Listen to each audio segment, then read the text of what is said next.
Hi guys, magluluto tayo ng puchero. Ayun, sinasangkot ko na yung manok, every ingredients, saging, patatas, repolyo, beans, saka beans. Nakalimutan, ewan ko kung may carrots yun. Pananood ko lang sa video yun. Nakalimutan ko kung may carrots. Ayan. Ayan ang ating lulutuin for today. Ka-off ko lang sa trabaho.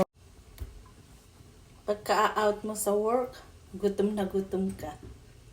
para kang nakapaghabulan sa patintero sa bukid. Gutom na gutom. Few minutes, maluluto na to. Papakita ko sa inyo ha. Thank you nga po pala sa mga followers.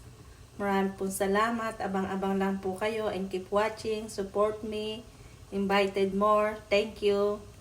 See you later ha. Okay. Thank you. Ayan ang puchero ko. Napadami ng repolyo. Sana yung baby bochoy sana ilalagay ko. Wala akong mabili kaya repolyo nilagay ko. Oh, sige. Ayan. Thank you for watching. Ayan. Thank you for watching.